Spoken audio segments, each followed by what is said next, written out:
the telltale heart. True, nervous, very nervous, dreadfully nervous I have been and am. But why will you say that I am mad? The disease has sharpened my senses, not destroyed, not dulled them. Above all was the sense of hearing acute. I heard all things in the heaven and in the earth. I heard many things in hell. How then am I mad?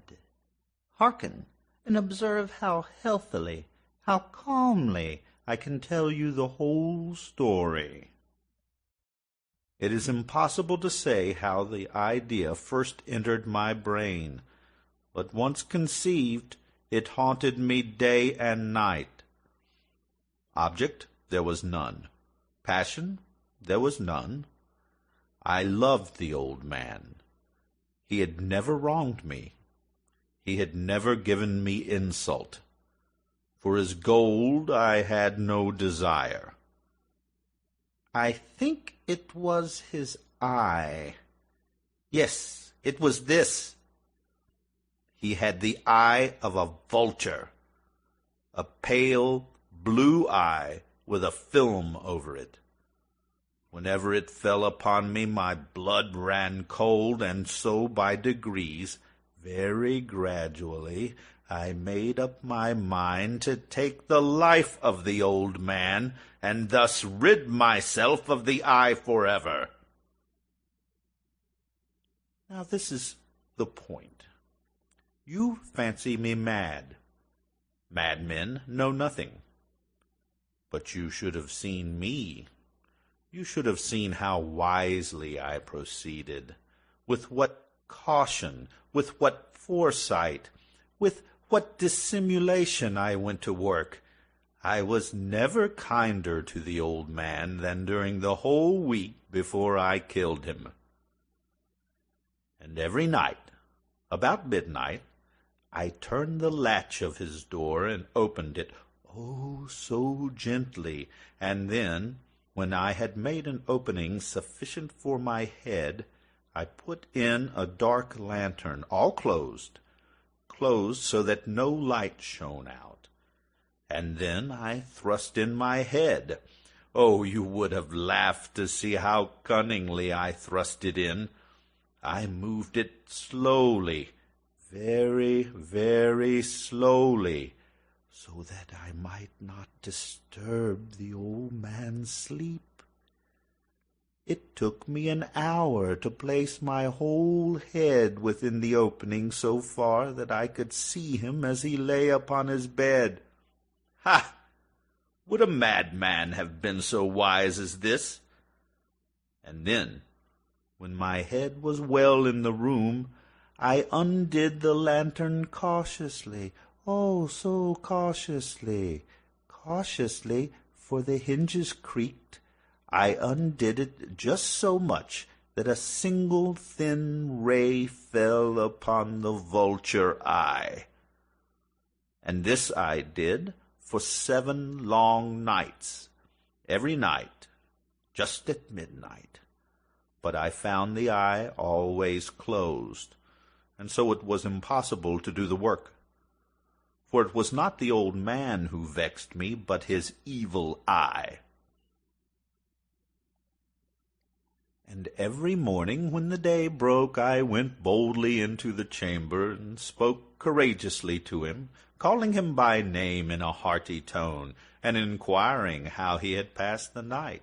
So you see, he would have been a very profound old man indeed to suspect that every night, just at 12, I looked in upon him while he slept.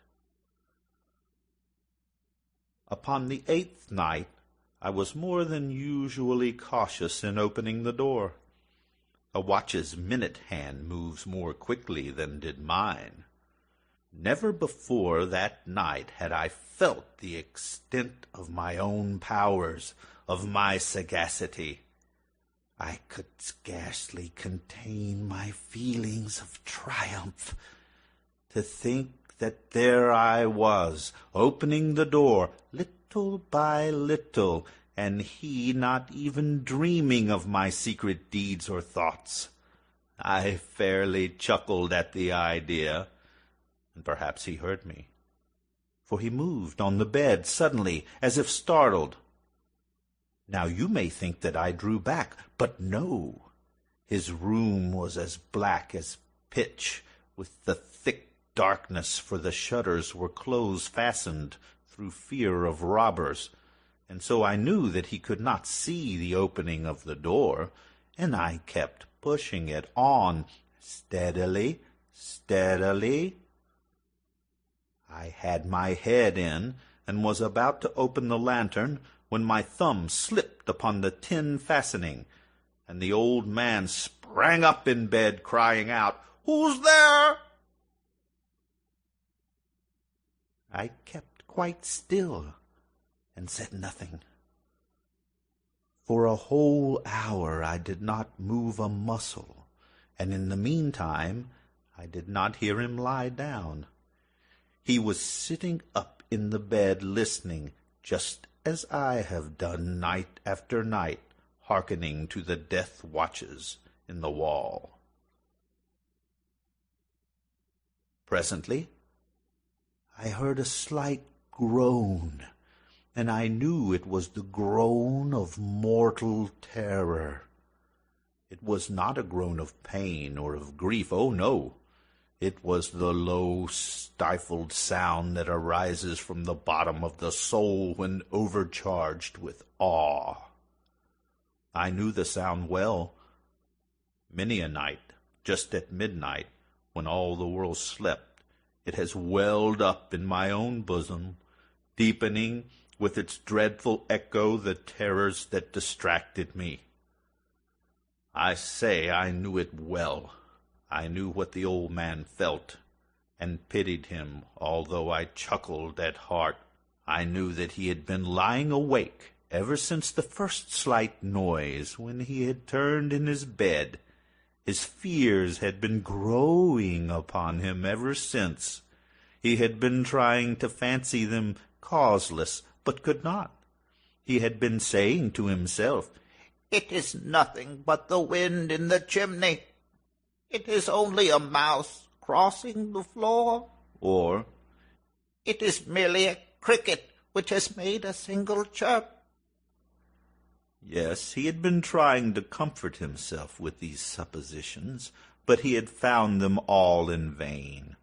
All in vain, because death, in approaching him, had stalked with his black shadow before him and enveloped the victim. And it was the mournful influence of the unperceived shadow that caused him to feel, although he neither saw nor heard, to feel the presence of my head within the room. When I had waited a long time, very patiently, without hearing him lie down, I resolved to open a little, a very, very little crevice in the lantern. So I opened it. You cannot imagine how stealthily, until at length a single dim ray, like the thread of a spider, shot from out of the crevice and fell full upon the vulture eye.